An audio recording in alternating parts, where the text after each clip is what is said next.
Okay, let's talk about shapeshifters, dude. Yeah.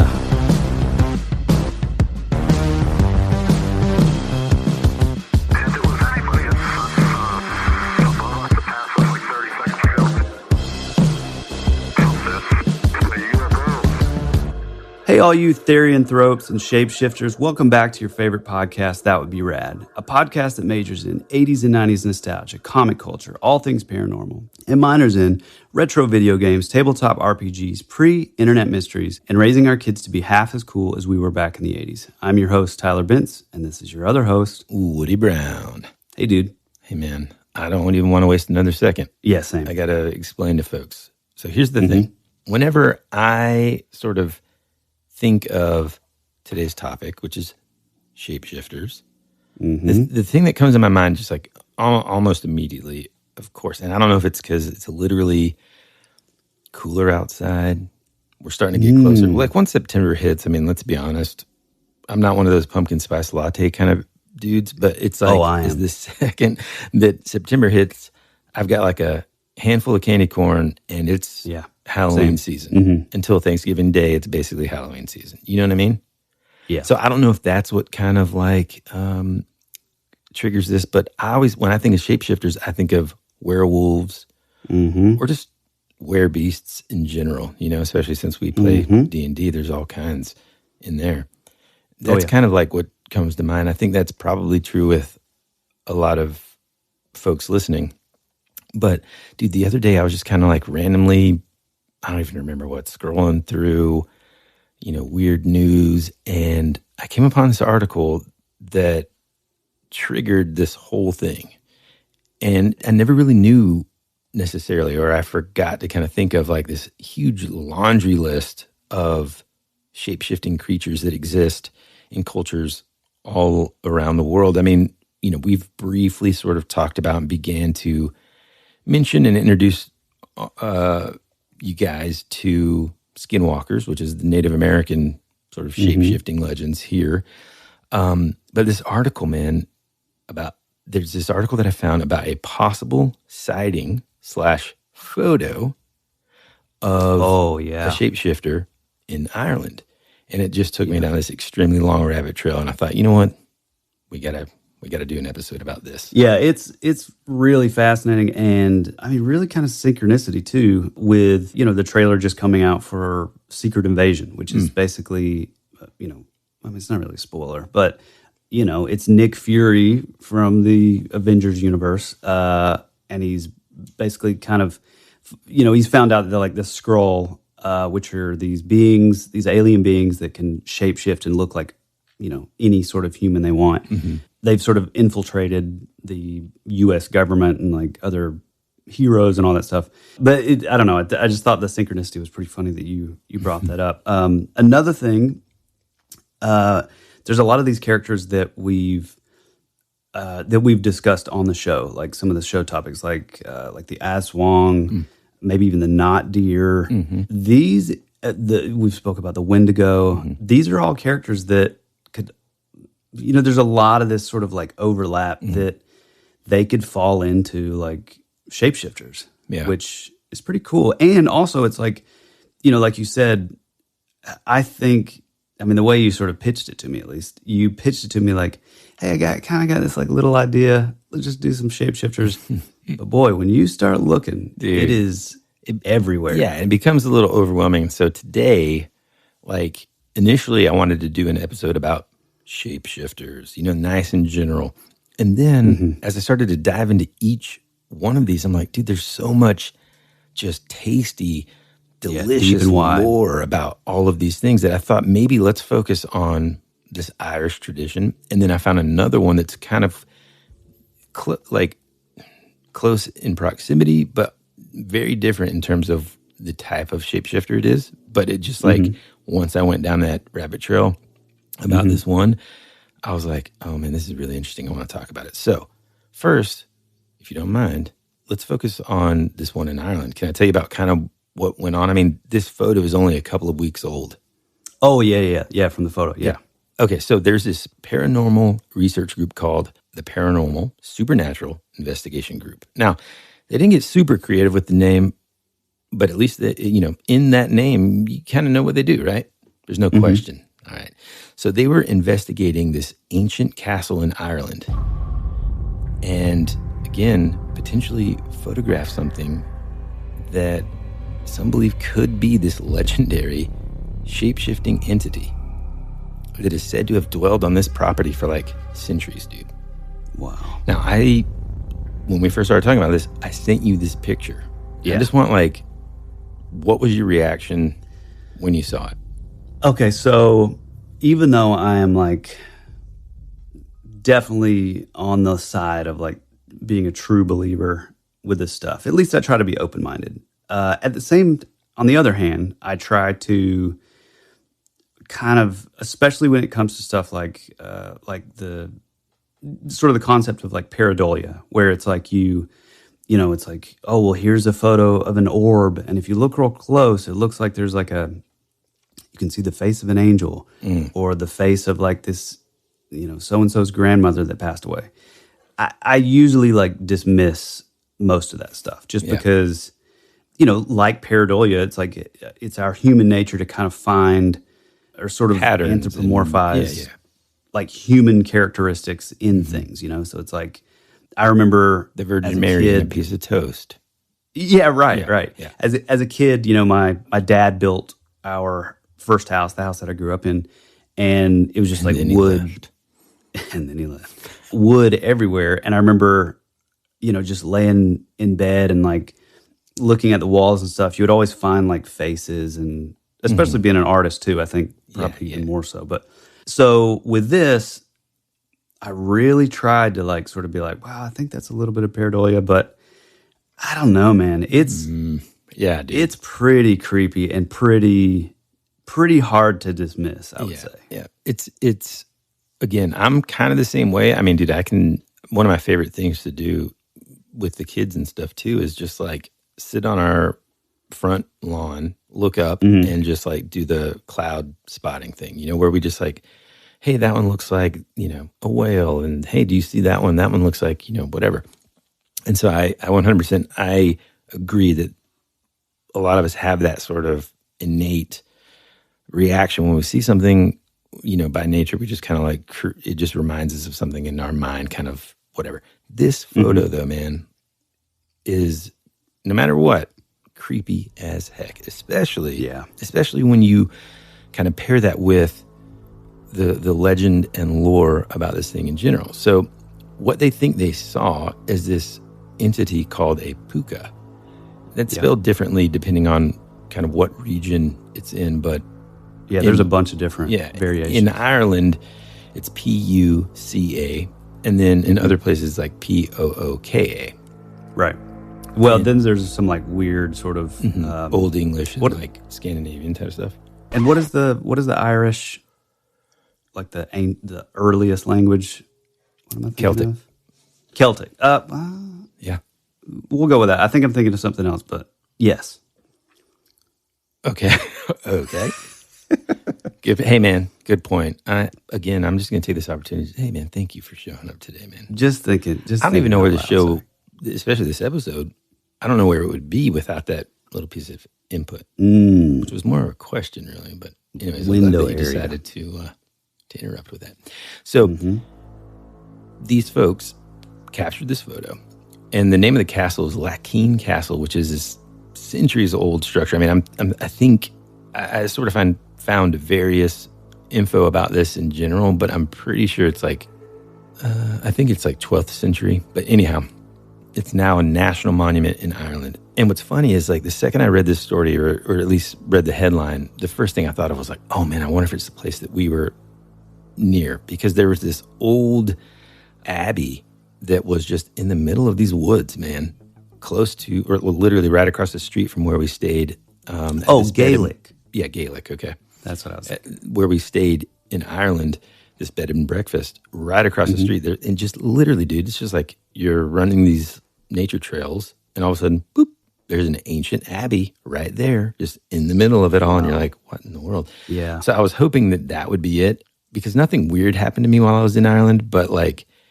still, it was oh man, you just feel it's magical, man. So anyway, here's kind of the lore about the Puca in general. It lives in the hills and valleys of Ireland, Scotland, and Wales. And it's apparently a notorious shapeshifter that can assume any image from a rabbit to a horse. If it wishes, it can also transform into a very large, hideous monster, or also even a person. Man. It speaks common, English or whatever language. D&D. Common. Jeez, I just turned this into a... You did. D&D campaign. Although, dude, looking into these, real quick side note, there is so much that we can use for D&D. Oh, yeah. I know. Well, and not only that, but also the flip side of that is any of these things that you see from folklore, you can literally type that thing in Google and then just write 5e beside it. Oh, yeah, there's a creature. It's all in D&D. Yeah. So the interesting thing about the Puca is that it is well known for giving good advice to those who plan to use the information. And I'm definitely putting this into a future campaign. They give good advice to those who plan to use the information for good and not evil. It is said to, at times, to be rather mischievous, and that they're great lovers of posing riddles that must be solved by, confused humans. So a little bit of the trickster archetype, but not 100%. Exactly. For the most part, they want to, and generally speaking, they, according to the lore, wish to be helpful to humans if they're treated with respect. Apparently, specific to this local castle, here's kind of the legend that surrounds it and the Puca that was potentially there that they may have captured on film. The legend goes that some old hags were stealing from a dead body when an O'Kennedy came upon them. O'Kennedy was this the people that were basically in charge of the castle. So is that what it's kind of leading to? Is it being like... Well, just wait, dude. So the O'Kennedy came upon them, okay? And they were defended by this Puca, who cool. O'Kennedy captured and took to Locheen Castle, where once he did, the O'Kennedy servants were begging him to let it go for fear that they would be cursed. Ultimately, the entity was released by O'Kennedy after promising that it would never hurt any member of their family. The local tradition basically is that the Puca can still be seen roaming around the castle to this day. And so that's what they think they may have captured on film. And when you're looking at the picture, folks, and of course we have to post this on our Instagram, but we can, put it whatever in the show notes and stuff. You're looking at sort of almost like these bars, right? And then in the sort of lower right corner, you just see what looks to be it doesn't look like a trick of light. It doesn't look like, if anything, I feel like if it's a hoax, someone digitally, put a face in there, because it just looks like somebody's going, You know what I mean? Just kind of lurking in the shadows. Yeah. There's something that's so cool to me about just the idea that, for one, it's an ancient thing. If this is indeed somehow associated with this ancient legend of sort of this guardian kind of thing, it immediately kind of reminded me of, and obviously we're going to cover this, but the Bell Witch story, where it as it goes along, it gets more into your sort of typical haunting and sort of poltergeist type behavior. But the original sighting, to me, feels like this elemental thing. They said they were hearing these scratches outside the door or whatever, and I think the family, they ended up seeing, maybe the dad went out hunting or something. He ended up seeing this thing that was massive, half rabbit, half dog type creature. And so, there's a couple things that you could go. If we're leaning into the shapeshifter thing, was it mid-shift? Yeah. Was it going from dog to rabbit? Or is this some sort of amalgamation that's this sort of ancient elemental, earth elemental spirit type thing? I don't know. There's something that's so interesting about that old kind of feel for these cases. Well, also too, man, there's always this like really cool sort of tie into some of the, and I think we talk about this dang book all the time too, but where the footprints end, Timothy Renner and Joshua Cutchin, they kind of talk about the connection between the Fae and even like fairyland, and Bigfoot and that kind of thing. So it's like almost, is there this, group of elemental creatures that existed long before we did, or from another plane of existence that from time to time kind of come in here. Here's the thing too about how the Irish Puca kind of varies from like the one in Scotland and Wales and the Channel Islands and that kind of thing. Here's kind of what that stuff says. It says it's often thought as an animal spirit. Some accounts believe it got its name from Puck, meaning he-goat in Irish. In fact, Puca is a changeling and can take an animal or human form, like a horse, donkey, cat, dog, bull, young man, or even, now we're talking, a voluptuous lady. The animal Puca is usually jet black with fiery golden or red eyes. Some associate it with the devil. Now, if you've been listening to the past couple weeks' episodes, here we go again. We've got a jet black creature with fiery red eyes on the other end of the world that kind of sounds like Mothman or the Chernobyl blackbird. Yeah, the blackbird.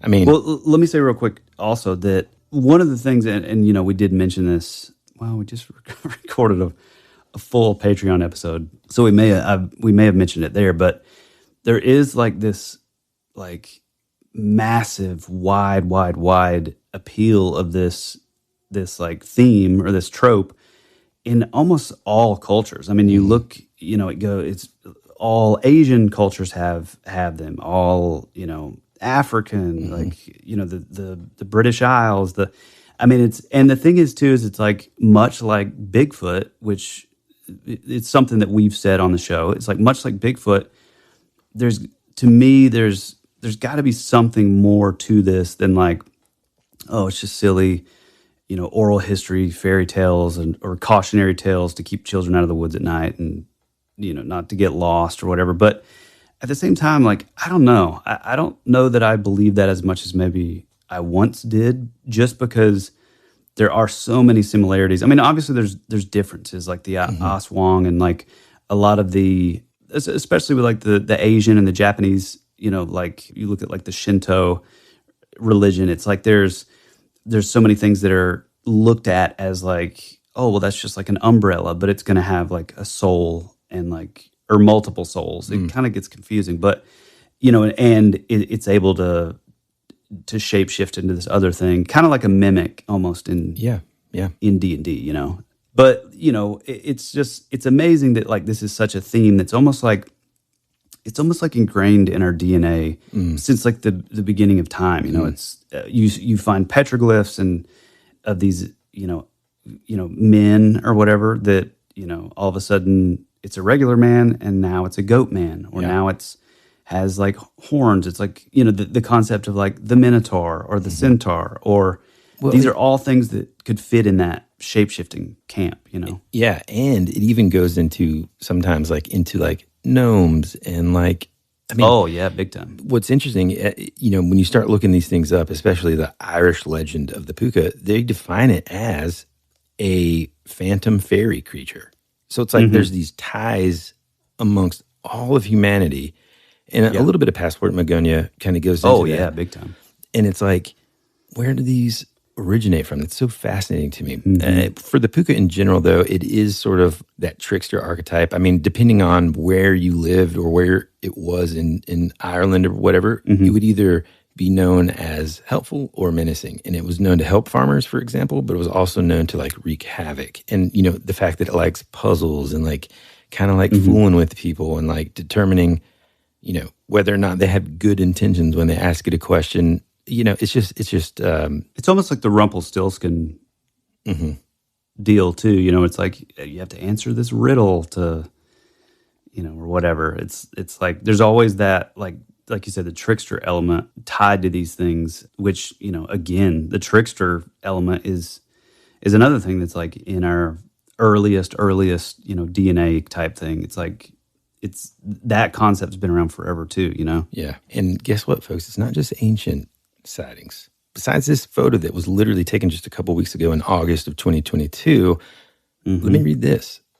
On Wednesday, 1st of November, 2006, around 7:30 p.m., Dennis O'Rourke, Irish, a businessman and investor, originally from Cork City, but then living in Malahide County near Dublin, believes that he met a Puca.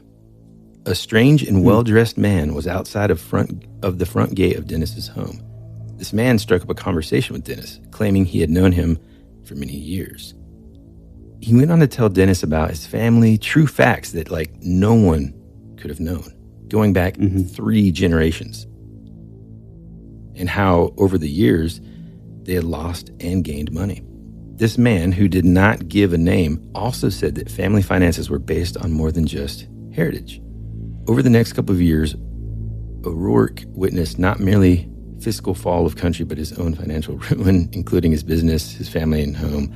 So another thing that some people say is that it is a good prophecy of almost like a catastrophic events. Harbinger of news or whatever. Yeah. Pretty interesting, huh? Yeah, for sure. One of the things too that's interesting and is again, common in a lot of these cultures is the idea of putting out offerings. We've mentioned that before. Gifts.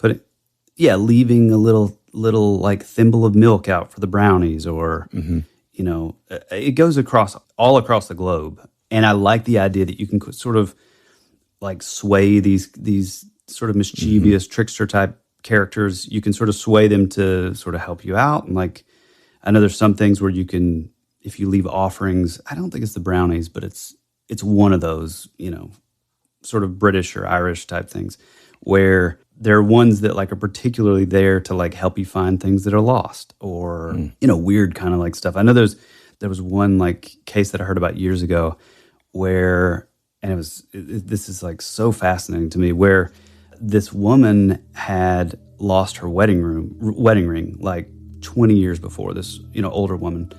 And she started leaving these little offerings, these little saucer with a cookie and a little thing of milk, because apparently, that was sort of part of the tradition is this thing would help you find lost things. A couple weeks after doing this, she ends up going out into her garden, and I guess she goes to pull out a carrot that she had been growing, and wrapped at the bottom of the carrot was her wedding ring. Oh man, I didn't know what you were going to say there. That's fascinating. But Isn't I that cool? sworn you were about to say and on the end of the carrot was a small creature. Just hello. I mean, that would have been cooler. Yeah, for sure. No, but that is cool, man. After these messages, we'll be right back. Your brain needs support, and new Ollie Brainy Chews are a delightful way to take care of your cognitive health. Made with scientifically backed ingredients like Thai ginger, L-theanine, and caffeine, Brainy Chews support healthy brain function and help you find your focus, stay chill, or get energized. Be kind to your mind and get these nootropic chews at ollie.com. That's OLLY.com. These statements have not been evaluated by the Food and Drug Administration. This product is not intended to diagnose, treat, cure, or prevent any disease. This is Amy Poehler. My new movie, Disney and Pixar's Inside Out 2, is coming to theaters June 14th, and it's making me feel joy and sadness and anger, definitely some disgust, and I think a little fear. But I'm also feeling these new emotions like anxiety, embarrassment, envy, and ennui. It's what you call the boredom. Okay, that one was weird. It's going to be the feel everything movie of the summer. Disney and Pixar's Inside Out 2. Rated PG. Parental guidance suggested. Only in theaters June 14th. Get tickets now. America's future can be determined by our dreams and our visions. It was very intense, bright light. For over 200 years, there have been reports of giant man-like creatures from another dimension, another world. I don't know. The most intriguing mystery on the North American continent. Hey, this is Bryce Johnson from the Bigfoot Collectors Club, and you're listening to Tyler and Woody on That Would Be Rad, because that is rad.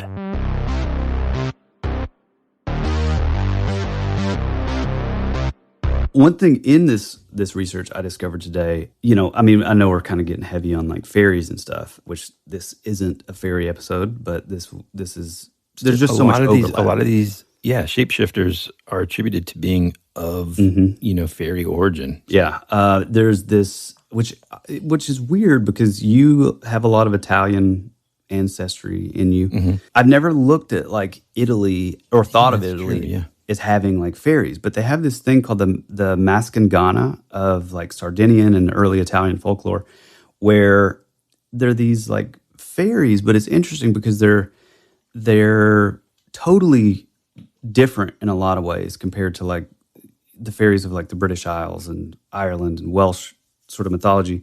And they're called like fates, like not, I don't think it's like the fates as in looking at like the fates from like Roman or Greek mythology in that sense, but they're I guess like fates as like they're able to like sort of bestow things on you. So like good fate and bad fate sort of thing. But all of them they're called like fata or fate, which is just the feminine form of the word like fate or destiny. But it's like there's no male fairies, or there's like no male variations. They're all feminine. The most famous of like the Italian sort of folklore of fairies is the Fata Turcina, which is the fairy with indigo hair. They never have wings. They're never small or like diminutive, but they are able to like shape change into these like small little creatures that'll have sort of like a rat face or weird sort of attributes, almost kind of like the Bell Witch, how it's like half rabbit, half dog, where it looks like it's almost like mid-change almost. But they're very like regal and sort of known to be sort of awe-inspiring. They are preternaturally beautiful, often have golden hair and fair, pale, or even blue skin, which is an interesting thing. I don't know. I thought that was really interesting, especially since like, we talk about a lot of folklore on the show, and I've just never thought of Italy. You're right, man. Like we rarely get to Italia when we're talking about any of this stuff, really. Oh, and also when looking at that, I found out that there's also these things called the Munaciello, which are these, they're kind of known as these like wild sort of sprites that they shapeshift to look like cats or rodents or even monkeys, which is something that is not regional in Italy, as far as I know. But what's interesting about this is in the 1600s, there was actually law like on the books that if you were sure that this like Munaciello or Munaciellos were like in your home, because they were so mischievous and a lot of like sort of poltergeist behavior and stuff, but you were allowed to like physically leave the property and you didn't have to pay the rent. Man. But they were kind of known to like drink blood and like all these different things. But like, I don't know. I just thought that was interesting to have, peek behind the curtain of some of Italy's kind of folklore. Well, I think part of the reason, I agree 100%. Part of the reason I think that I didn't go down an Italian rabbit trail on some of these things is, I remember one time I was reading somewhere and it was like, oh yeah, and in Italy, there are these kind of like troll type creatures. And I'm like, okay, here we go. That are short, hairy, and blah, blah. And I'm like, there's Woody. Come on, man. First off, I'm not short. Okay, guys. Okay, but no, hold on, real quick. Man. You wear those like risers on your shoes. Yeah, right, dude. Come on, dude. What I'm saying is, or two very quick things that I thought were kind of neat about like Lakin Castle, kind of like a little thing that sort of ties it all together. During the restoration of the castle in the 18th century, they found this 8th century illuminated manuscript called the Sto Missal, and it was hidden in the walls there.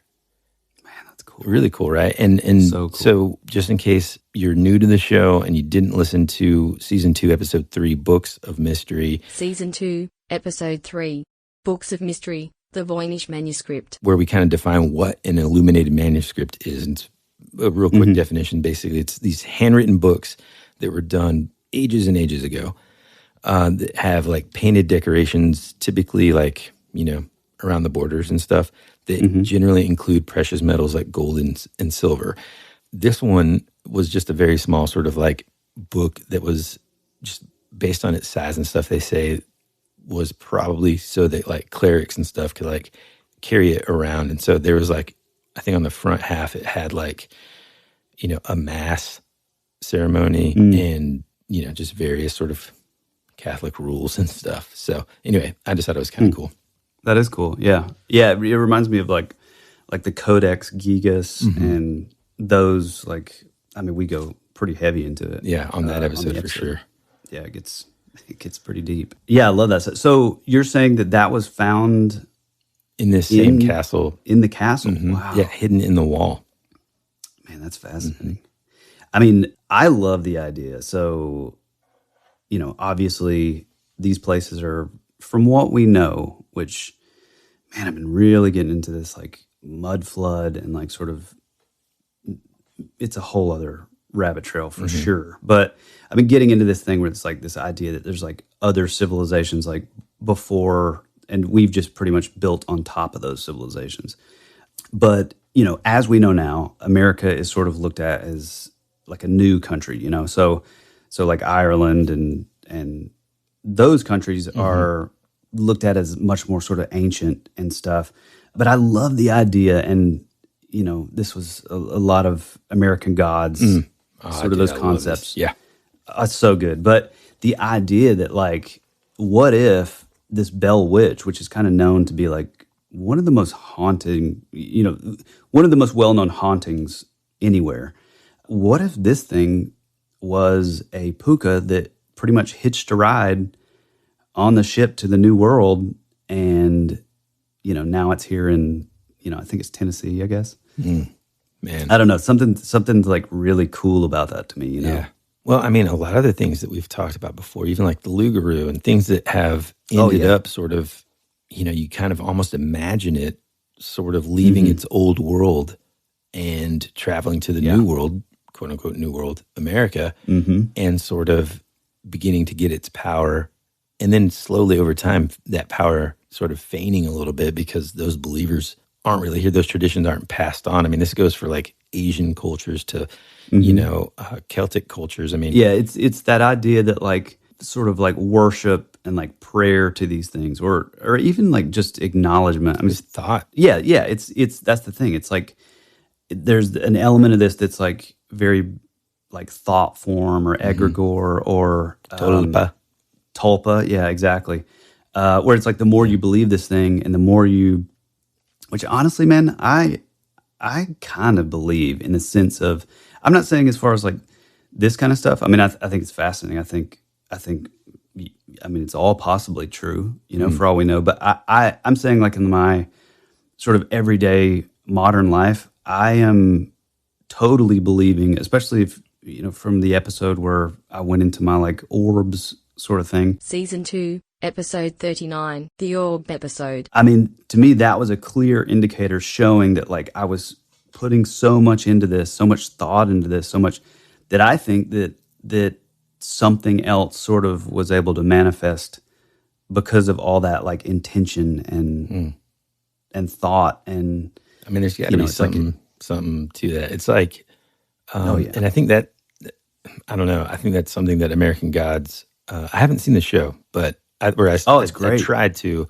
and I think I just got distracted or something. But the book, man, like that's something that the concept, that's part of the reason why I was drawn to it really, is that idea that a lot of these older deities and things that existed, I mean, definitely pre-Christianity, sort of began to lose their quote unquote like power or whatever. Right. Like if you're thinking about it in terms of like the old like sort of quote unquote pagan, like gods. the Druids. And, dude, I got to say this because I think about this every now and then. Whenever I was a kid, and whenever maybe even up in like high school or something, I would hear the word like pagan and immediately think like evil, And I don't know if it's just like a concept that's like drilled into my head, at a young age. But when like growing up, I thought like, ooh, man, pagan, that's scary. Well, I think it was used incorrectly.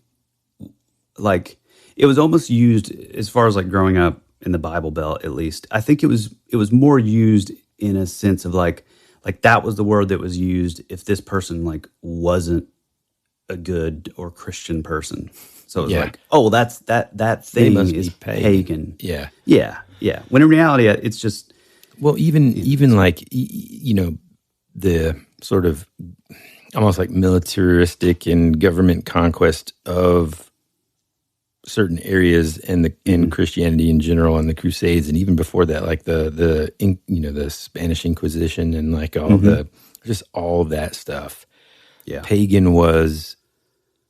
I think it's just, in other words, centuries and centuries of just watered down version of us thinking that it's just like that equals or translates to evil. Mm-hmm.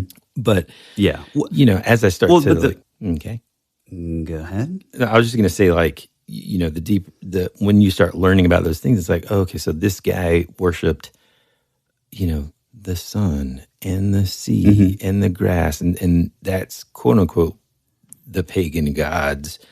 That sort of pantheon. Is that? I know I said it wrong on the shows, and I was like, I think I said pantheon, but that group of deities, them kind of like having a reduction in power because the majority of people's worship was now directed at a singular god. That's just a very interesting concept. But also, you were looked at as like a witch or a devil worshiper, right? It's like. I know, dude. I think of that all the time. It's like, hey, man, are you going to join our religion? Well, I don't really know, man. Well, okay, cool, because your like neighbor Cindy said no, but turns out, just coincidentally, she's also a witch, and so we just burned her. Just going to revisit the question here. Do you guys want to be Christians? They're like, heck yeah, man. Where do I sign? Well, and also the real irony in this, and I mean, this is like we're not like putting one thing down over the other, but the irony in all that is so many of the traditions that we have today with Christianity, and we talked a lot about this, especially around Christmas. A lot of the Christmas tree and even Halloween, like Samhain originally. It's like the fall harvest. They're sort of worshiping like all of your sort of hard work is. You reap what you sow, and like a bountiful harvest, and like it was all very like based in nature. And in reality, it's like, well, yeah, of course it was. But I mean, it's like looking at the Native Americans. It's very similar in that way of like there's life and there's power in a living tree or like animals, and it's funny because like there's so many things that when these areas were sort of taken over by like sort of Christianity as a whole, they chose to like keep a lot of these like traditions, but then sort of meld them into being like part of Christianity. Oh yeah, dude. It's like which is kind of cool in a way. It's a brilliant maneuver strategically because then it's like, well, yeah, dude, our religion has that too, man. Like, hey, like this, and they're like, oh, and then like you think about it in terms of like there being a language barrier. And it's like, okay. Who is he? And I just made up a hymn just then. You did. Yeah, I mean, I don't want to go down that trail, but I mean, it's like even the timing of when we celebrate Easter and Christmas, like you said. But then like you also, what you were talking back to bring it full circle when you're talking about leaving things as like a gift or an offering for these entities and stuff. I mean, guys, we do it every year for Santa. And St. Nick, we leave milk and cookies, right? And so all that stuff is blended into our zeitgeist as a human culture. Oh yeah, and it's just wild. Well, and also, I mean, Santa up until the 40s with Coca-Cola, Santa was always looked at as sort of like almost like an elemental, like the old man of the forest, Merlin, like the wild man, like. That was like one with nature and like, very sort of like pagan, sort of druidic sort of concepts, and now it's like part of the Christian tradition, or I guess not technically, but like we do Santa at our house. Mm-hmm. I mean, dude, so I love it. Yeah.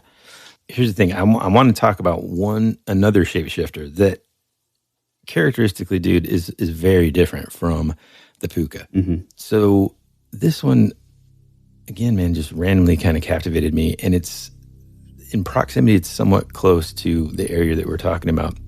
This thing's called the Nyx.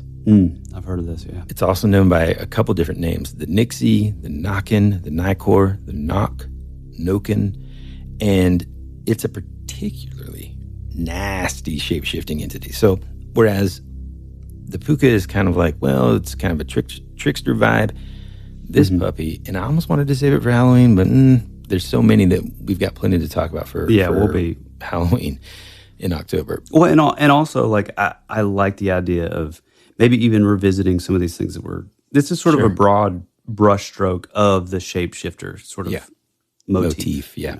Yeah. All right, so this one is also a kind of fairy origin, okay? Mm-hmm. Like most fairy folk, according to legend, it loves to dance. According to German folklore, the Nyx are attracted to the sound of music at fairs, carnivals, or outdoor concerts. They appear as attractive men or women who enthrall the human audience with their skill and grace on the dance floor. And then once they've lured or charmed a human to join them, they go to like a water's edge, and the man or woman thinks, okay, we're about to get kind of romantic here. They reveal themselves to be this ugly green-skinned fairy that then drags their victim to the water and death by drowning. Now, what's interesting, dude, is whenever you start breaking down the etymology of these names and stuff, it's really super interesting, okay? So the name itself has a root in this like Proto-Indo-European word called naig. And I might be pronouncing that incorrectly, but it means to wash. And in old like English and Swedish words, nack or neck, meaning naked or nude. The old High German form, which was nihus, also means crocodile. In the Old English, it's like Nikorkud, meant water monster. Wow. And dude, that's amazing. Yeah. And it also means, it would either mean water monster or hippopotamus. There's a southern, more Scandinavian version that essentially it would transform itself into a horse-like creature, and that they called the brook horse. And then the Welsh version, they called the water horse. Yeah, I was going to say the water horse, which is basically the Loch Ness Monster. Yeah. Like that's what a lot of like the early Scottish folks believed 100% that like what they were seeing was a water horse. Dude, there's some that are like, this is so cool. In England, called, like, there's some famous ones called like Jenny Greenteeth, the Shellycoat, the River Hag, the Peg Prowler, a Grindylow. I mean, there's just like a ton of these things, man. Oh, now I wonder if that's like tied into like the Grendel, which is like like Beowulf. Which is like, yes, exactly, dude. Yep. Like the Grendel was like this evil thing that could change shape and this monster kind of thing. Absolutely, dude. That's essentially where they think they got that sort of lore to put in the story. That's cool. Man, I ended up finding, and again, this was like, I don't know, it was such like we'll just do this and just knock it out. But like I said, there's so much to it. I ended up running across this book by this guy named John B. Kachuba, who wrote this book in 2019 that I'm thinking about ordering today, called Shapeshifters, A History. And he breaks down like all the way, from like the early, basically like Zeus was like one of the very first shapeshifters. He was able to shapeshift into, bulls and like these huge beasts to be able to fight and stuff. And then he kind of moves to like, Bram Stoker in the 18th century, basically creating Dracula. And then that idea that Dracula was able to, turn into like a bat. And there's even some like areas where he was able to turn into this like, it says like elongated like squirrel, but like as big as a man type body, where he would like walk he was able to walk on all fours, like, or crawl like down a building, like, oof, like he was sticking to it, which is pretty scary. Yeah. But yeah, I think that's cool. And he sort of, I mean, everything that I've read about this book, he goes into like, I guess they're called like therianthropes. That's like sort of the blanket statement, or I guess the Latin for shapeshifter. But he goes into how like in, you know, like Africa, for example, it's very much like there's like were animals of like any kind of animals, you know, and you look at that too as like your sort of more primitive like tribes, you know, even in like South America and that kind of those sort of rural areas, like even like the Philippines and stuff, where they believe that like these shamans, God, I'm doing it again, shamans, they're able to, like, if you see an animal, you never know if this is like a shaman. Maybe he's just shape-shifted into this squirrel or this dog that you see in the forest. And then Asia, specifically, is very much like in line with what you were talking about before, where it's like there's always this like, and it gets into the Tim Marashenko with like disembodied voices and stuff, where it's this like lure that's trying to like lure people out by like changing its shape or sort of mimicking like someone's voice that you know, or like even with Bigfoot accounts, they say that like a lot of people they'll hear like a baby crying in the forest, and so of course it's human nature to be like, oh my God, there's like a baby crying, we got to go help it, and then that's the lure, that's what tricks you, and then you're taken away forever. Yeah, and I don't want to ruin anything about the Disembodied Voices book because we're going to do like I feel like we need to do a deep dive on that on the Patreon. Well, I feel like Tim Marashenko needs to come onto the show. I agree.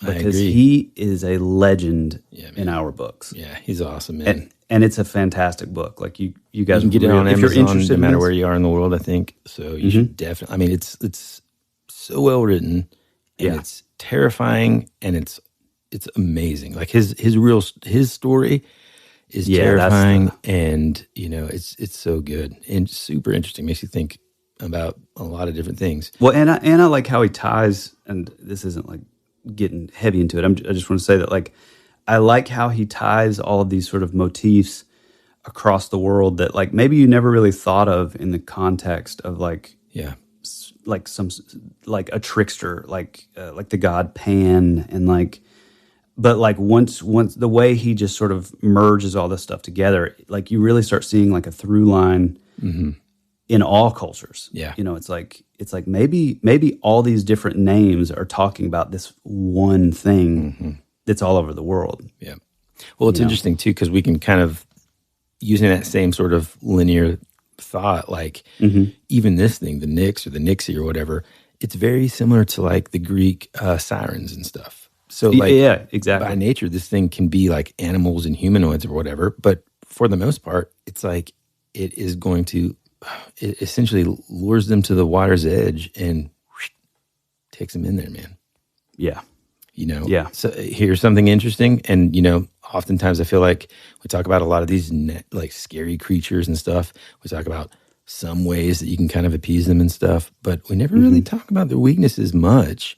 But I found one for the Nyx. So if you ever find yourself, you know, you're down by the lake, it's a beautiful evening, you're dancing, and you see this like hottie that's kind of just, phenomenal dancer.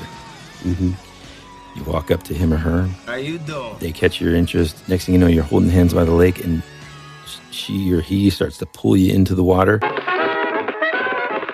We will return after these messages.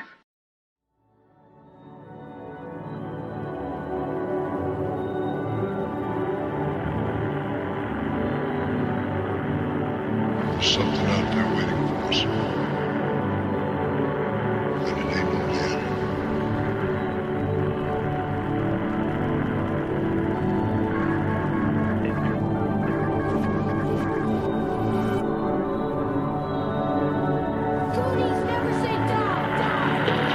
Hey, this is Woody. And this is Tyler. And you're listening to That Would Be Rad. And now, back to our show.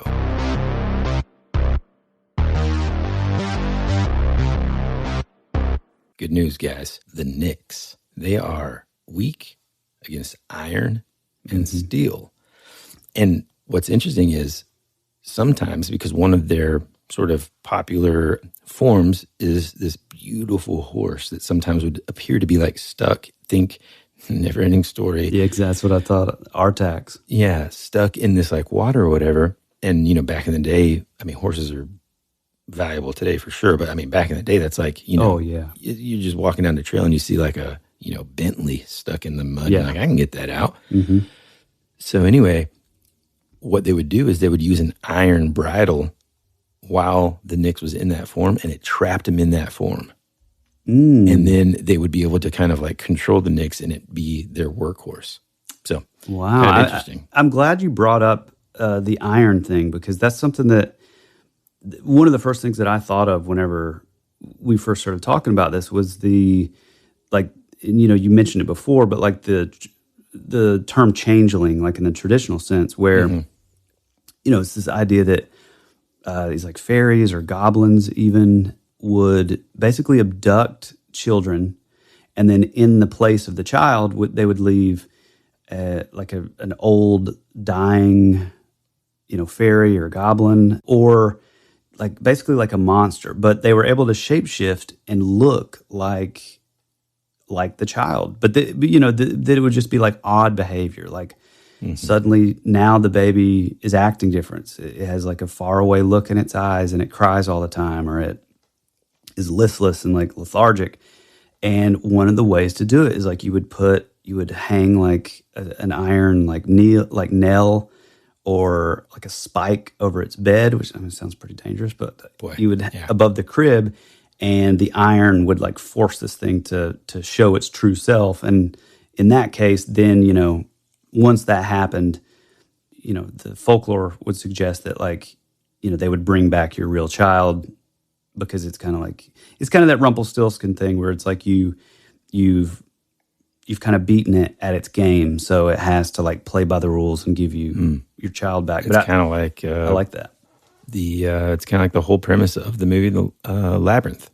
Yeah, right. You know, the Goblin King. And again, like when looking through these things, there's a lot of sort of similarities between it. I never, I guess, kind of put two and two together, but a lot of sort of melding of worlds between like goblins, gnomes, fairies, you know, that kind of stuff. Another really interesting thing that I found about the Nixie or the Knicks is that, like you kind of said, it is a lot like the Mimic in Dungeons and Dragons. Yeah, right. It can also, so it can be animals, it can be people, but it can also be or appear to be like treasure, right? And so it's like anything that it's intelligent enough to know.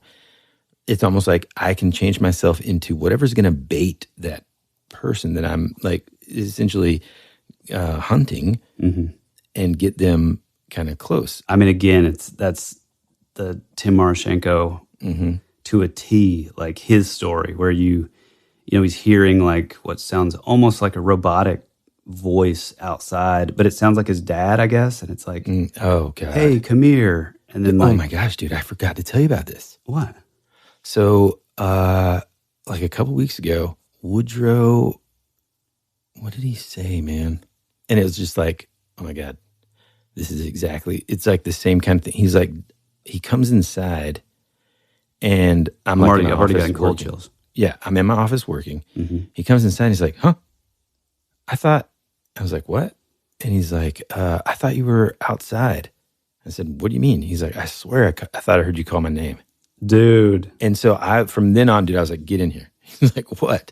And I was trying not to freak him out, you know? Wow. I was like, oh, you probably just heard, you know, something else. But, you know, anytime you're not for sure that, you know, if you hear my voice, it was just, dude, now I'm in this like sort of like parenting moment that's real hard to navigate because you don't want to scare them. Yeah, you also don't want them just like going out into the woods, you know, following what they think is your voice. But then at the same time, hey man, I might have been doing some work in the woods and need your help, son. And you're just lazily, I'm going to go inside. To come outside. Yeah, exactly. So it's a weird sort of balance, but you know, I was, man, that's interesting. And immediately I'm like, oh.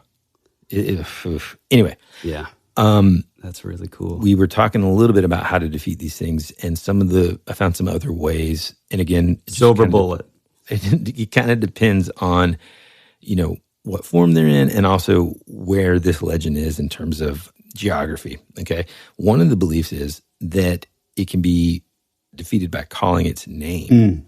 If it's in the middle of trying to carry off people. Another belief is that's a big sort of demonic trope. Yeah, ever heard of Beetlejuice? Well, yeah, but like demons, like if you know, and it's probably sort of like King Solomon, like the Solomonic practices, but like he believed that like if basically you knew the name of the demon, you could somehow control it in a way. Another kind of belief is that if you brought the Nix a treat of 3 drops of blood, a black animal, some Scandinavian vodka, which was called Bronvin, and snus or wet snuff, dropped it into the water, they would then teach you the enchanting form of music they use to lure people in. Wow. That's amazing. So it's that is a little weird, because then it's like you're giving this thing a treat so that you don't die, but so you can learn how to lure people in. Well, one thing, or maybe just like the magical music. So that's really cool. Cool, sort of like maybe Jimmy Page didn't, in fact, invoke.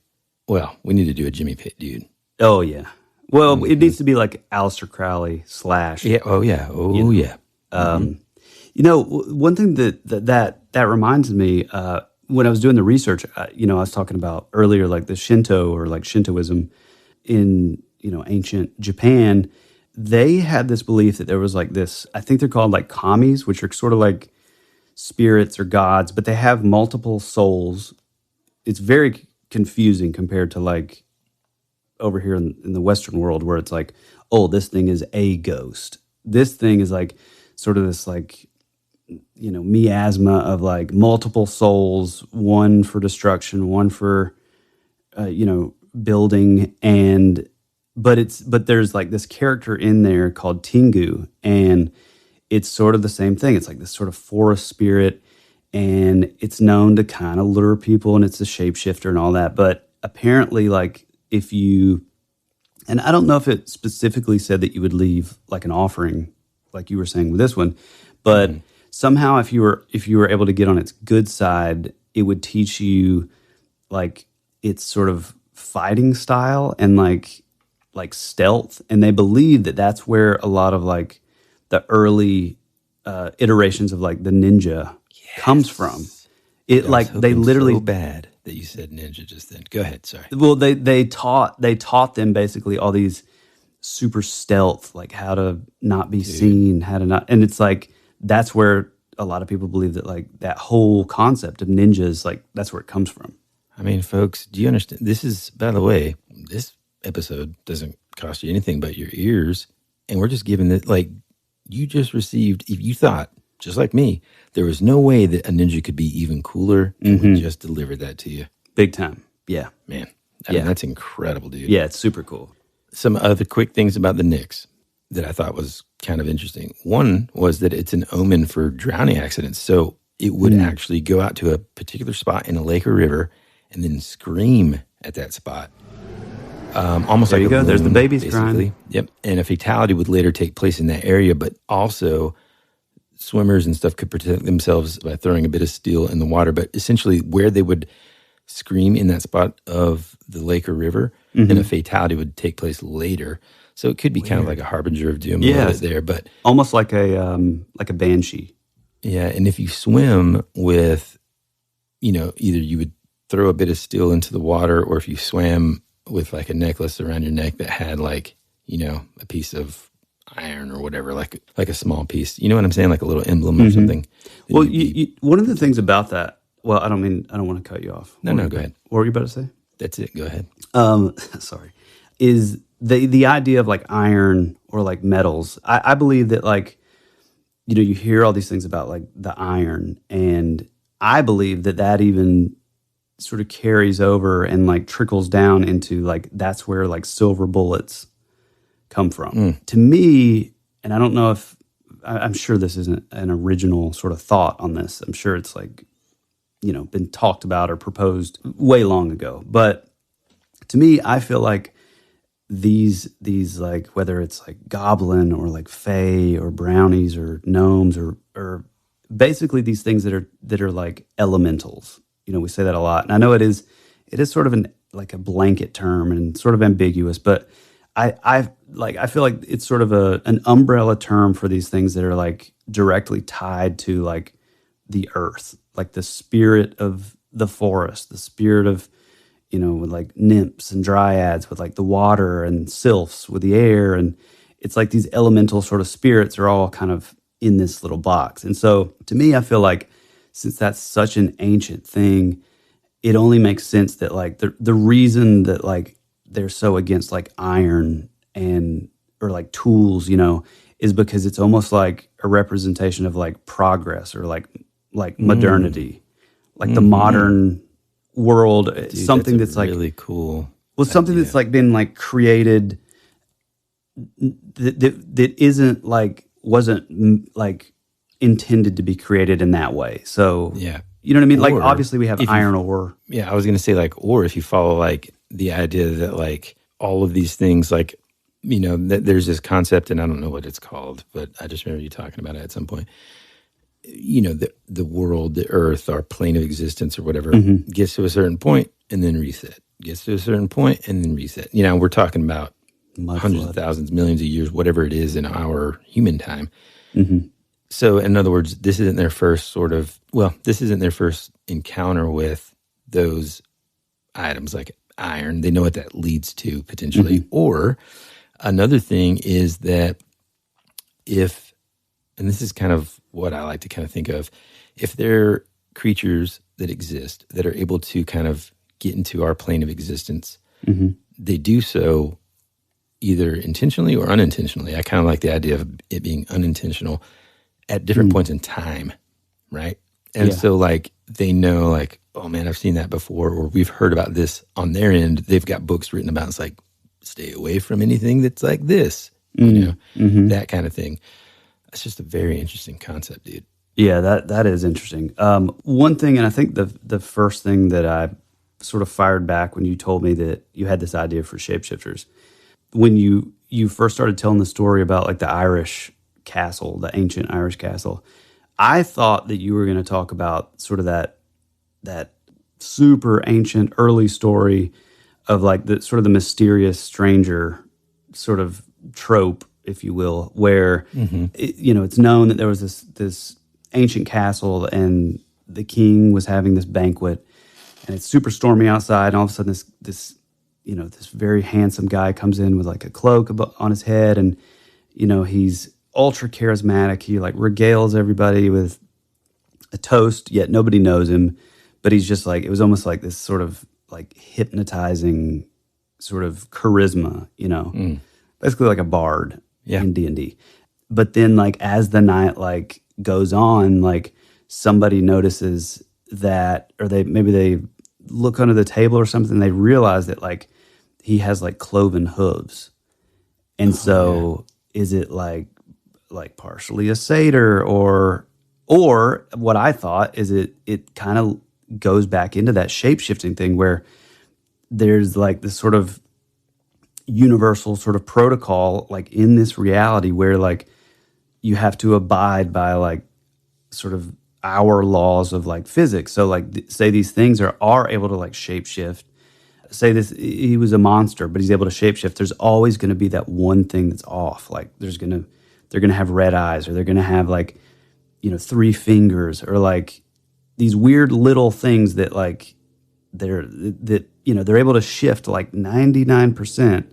But there's always going to be the one like thing where it's like, oh, he has a tail, or he has like, hooves, or like, I just think that's really interesting. And I've heard it like throughout, the course of being into this stuff with like, certain people believe that like early sort of demonic encounters were like that, where, and I've heard it even like with like the jinn, where, you'd see this beautiful woman and the guy goes to like follow it, and after it like lures him into wherever, they're getting physical, getting intimate, and then, he notices that, like, she doesn't have feet. She has, like, hooves, or, like, those weird little, 5% things that aren't able to change. I just think that's fascinating. Like, oh, for sure, dude.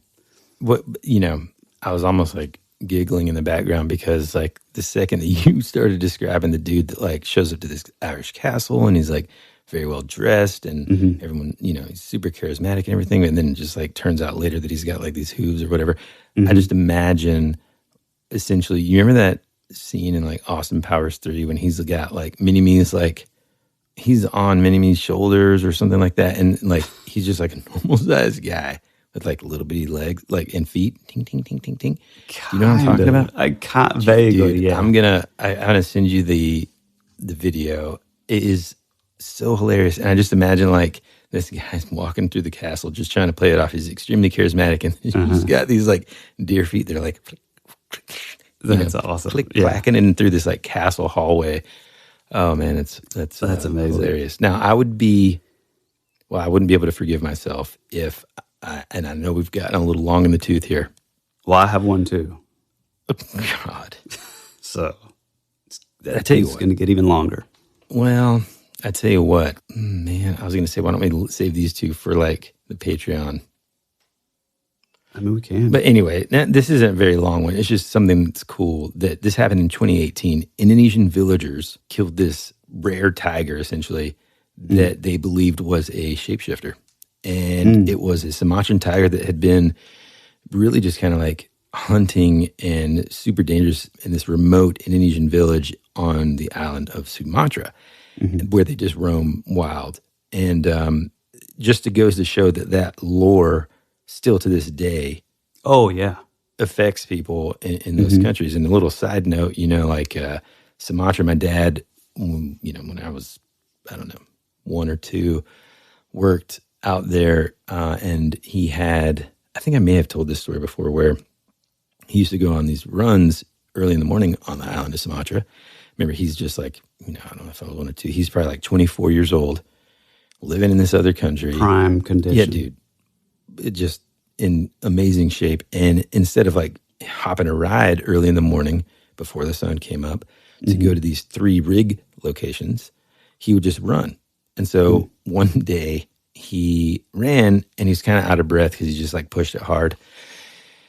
And the supervisor was like, "You all right, man?" And he was like, "Yeah, why?" He's like, "Well, you're just, like, out of breath and you're sweating and stuff. I was just, are you feeling okay? Sometimes the food can be a little," and he's like, No, I'm fine. I ran from location 1 to location 2 and then from location 2 to location 3. And the guy says, "What?" He's like, "Dude, do you not," or he didn't say dude, it's 1980s and this is a drilling supervisor. He's probably like cussing his brains out. And he said, "Do you not understand where you're at here?" And I was like, "Yeah, I mean, I guess the jungle. I mean, I'm looking out." And he's like, No, dude, we're in Sumatra here. And there are wild tigers, man, that are just roaming around. We don't let people walk outside of the fence line. Wow. They're not allowed to walk around. You're running from location to location. My dad said that, like, immediately he was just like his eyes were just, like, humongous and, like, oh my gosh, thinking about all the sounds and stuff that he heard on morning runs, and it, like, probably being, hunted by a dadgum tiger, dude. Man, wild. That is wild. Okay, I got one that is extremely bizarre, and it may or may not be what we're talking about, but I think that it's at least worth telling because it's a really fascinating and interesting one. And this is tied to, we've mentioned him before, David Paulides. He writes these books called Missing 411. He has 2 documentaries. The Hunted is the second one, which is really, really good. But he does these stories of these different people disappearing in like national parks, basically. And he has this story about this 3-year-old boy. Him and his family were at Mount Shasta in California, or Shasta, however you would like to say it. Basically, the kid goes missing.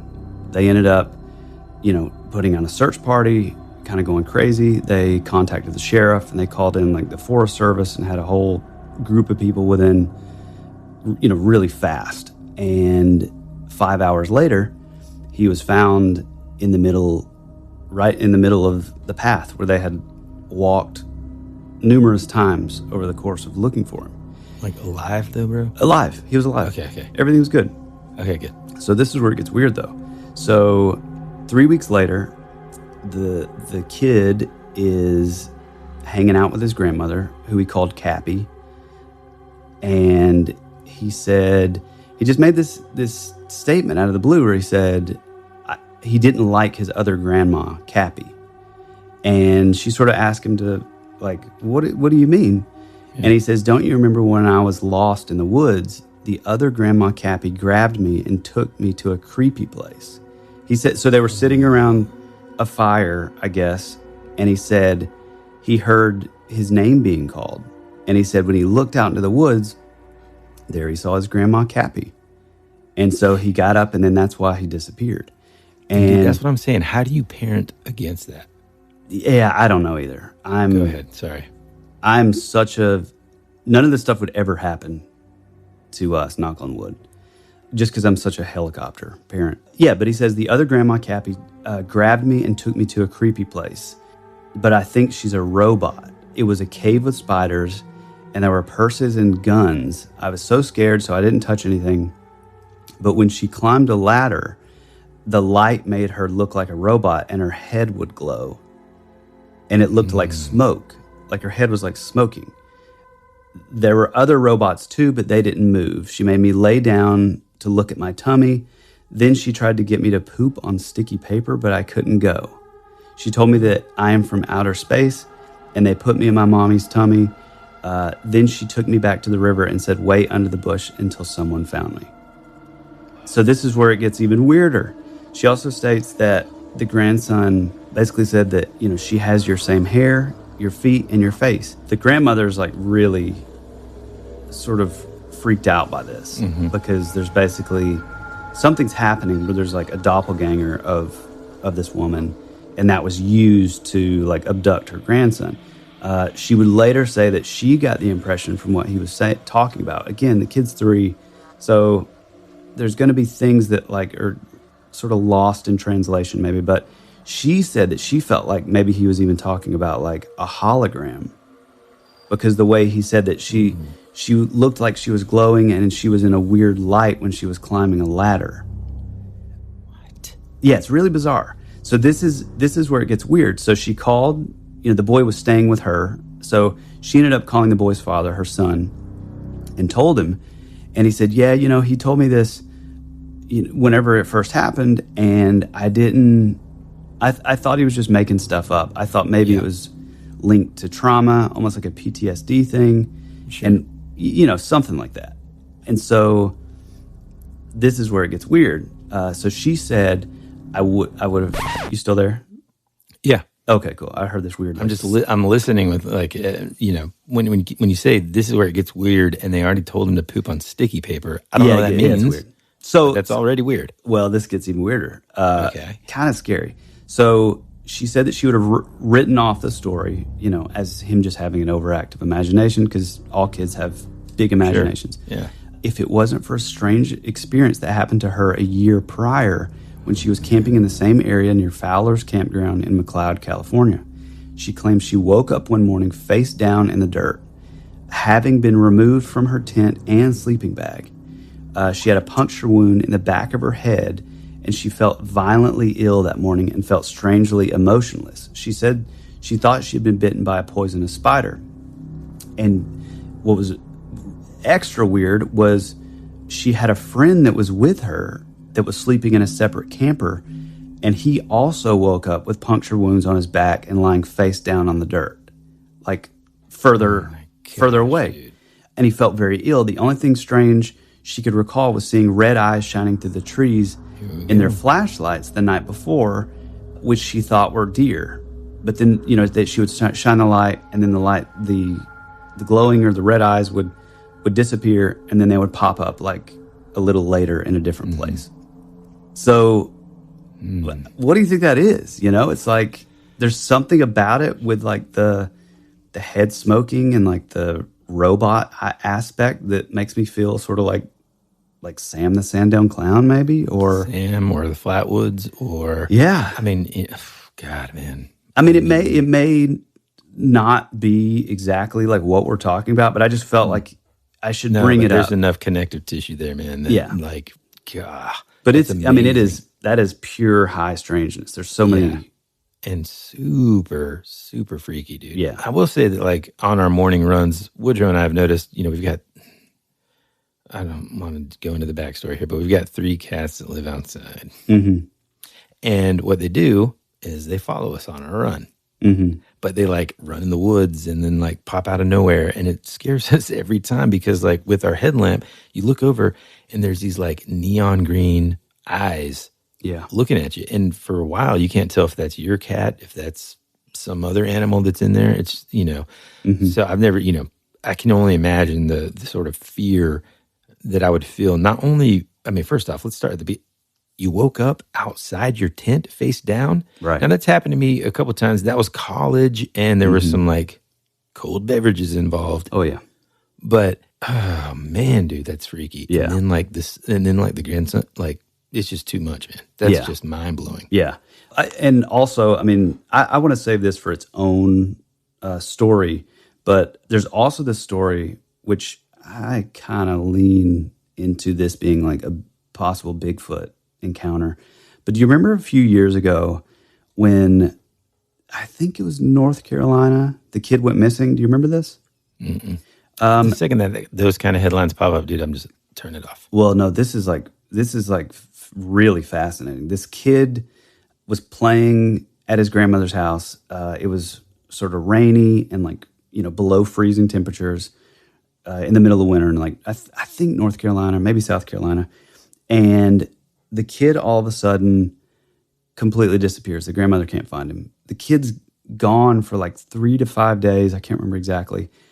And then they ended up finding him when they sent out like a search party. They thought there's no way he's if he wandered off, like, playing outside, he's died due to, sort of just the temperature, hypothermia, and just the kid's clearly, frozen to death probably. Well, they end up sending out a search party. Days later, they find this kid, same kind of thing, much like 99% of the missing 411 stories where they're found. A lot of times people are just vanish. But they ended up finding the kid, just a ways away, like not far at all, which doesn't make any sense because the kid clearly could have just walked right to the house. Like, it was within view, I think, of the grandmother's house. And the kid ends up saying that he got lost or something. I can't remember exactly, but he says he got lost or something, but then he found but then a bear came and took him to a cave and protected him and fed him berries. Dude, that is so weird. I didn't know where you were going with this until then. I literally saw this story in my, like, this morning. What? I don't know. Yeah, I swear, dude. I don't know where or how. We have such synchronicity on this show. Man, it's weird, dude. Yeah, what a fascinating story, though. Yeah, man.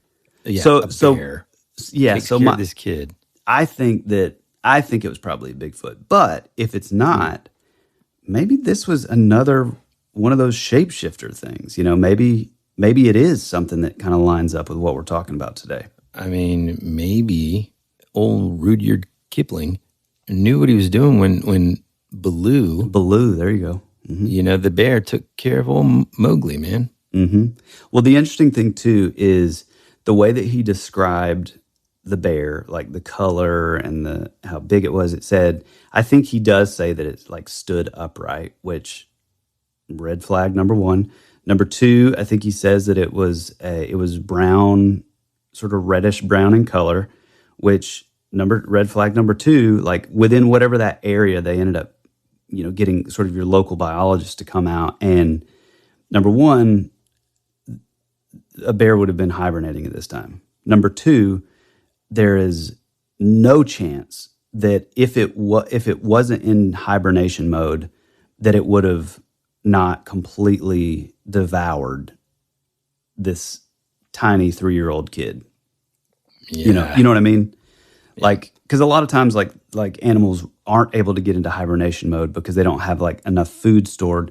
So it's just like a mad rush to get food. You know what I mean? Mm-hmm. So, and the fact that it was able to like give like berries, and it said that it like carried him, which bears don't really have like elbows in the traditional sense. Bears aren't necessarily going to be able to like pluck berries. Yeah. It's just weird. It's a weird case, but I definitely want to get into it like pretty heavy on like maybe a Patreon episode or something. For sure, man. Look, dude, we have said a lot, but we have not said it all, man. I didn't even get into the Nakh, which is Nakh, which is a shape-shifting water demon that appears to be also a handsome man or a beautiful woman that lures victims into rivers or seas. Folks, there's a ton more that I definitely want to dive into further in just another episode, honestly. Oh, yeah. Or multiple episodes. Yeah, because like I said, they're all over the world. I mean, you can, and it is one of those things that's like built, it's like it's built in our DNA. It's like something that's so like primal and sort of, it's a motif that I feel like you just kind of know about, at a very small age. It's just this idea of like being able to like change your form or like shapeshift into things like, but yeah, it's really fascinating, especially if, some of these like creatures or sort of the folklore is, has, elements of it that are true. Mm-hmm. Let me lighten it up a little bit before we go. Yeah, give it to me. If you could shapeshift into anything, or let's just keep it at creature, like an animal. Let's just keep it at an animal. What would you want to be? Just because of the sheer cuteness, I would transform into a marten, an marten. They're a type of like weasel that is around Yellowstone. And then in the winter, they turn like bright white. They are the cutest animals in the world. I would do, oh man, here I am, the one that asks the question, and I don't even know. I mean, I'd be like a wolf or something for, for the sake of like sheer power. I'm going I'm going to go with like an eagle. Yeah, that's a good one. Something that can fly. Anyway, man, we gotta go. Yeah, we gotta get out of here. You can find us online, specifically at thatwouldberadpodcast.com. It's our website. It's sort of catch-all for everything. You can listen to episodes. You can, which is the coolest part, you can leave directly on the site a voice memo of a story or encounter or anything that you can think of and you want to share with us. We love to hear it. It's one of our favorite things to get, when we discover that you guys have sent us a story, whether it's written or spoken. If you're not okay with like leaving a voice memo, feel free to shoot an essay or whatever over to thatwouldberadpod@gmail.com. For social media, we're always on Instagram. Shoot us DMs, leave us comments. Make sure to go out there and tell one single friend about the show. It really helps a lot. Leave 5-star reviews on whatever platform you're listening to us on. And in modern news, we now have a Patreon, which is called The Rabbit Trail. We have 3 separate tiers. We have a bunch of stuff that we have planned that is going to be awesome. But if your weekly fix of That Would Be Rad isn't enough and you wish you could get more, head on over to our Patreon, and that's where you'll find it. Is there anything else, Woody? Well, I was just going to say, one of the things that people do sometimes we also love is if you have like a favorite topic or like a weird story that you want us to cover, like our friend Jesse, who sent us something to potentially cover. Jesse says, hey, you guys should do an episode on this, and then provided some information. So, Jesse, if you're listening, we're definitely going to do an episode on what you told us, because this is, such a fascinating topic, and I can't wait to dive into it. Oh, yeah. Other than that, dude, I would just say, make sure you got a pocket full of iron out there. And that you're on the lookout for things that don't seem quite right with the people around you. Yeah, absolutely. Well, we love you. We appreciate you. And as always, be rad. That's the way it goes.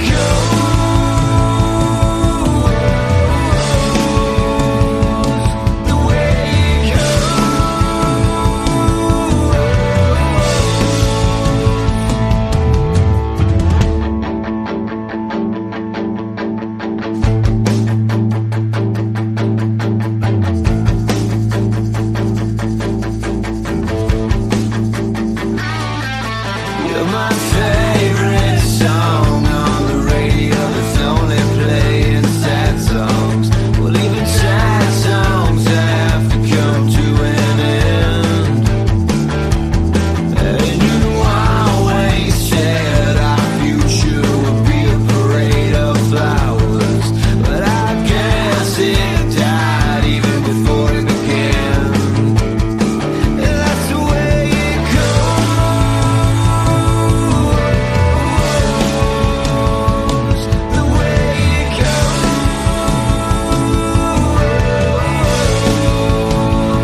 time where I just needed some sunshine.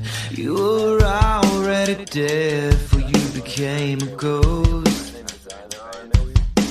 You always said our future would be a parade of flowers, but now all that's left is a single rose.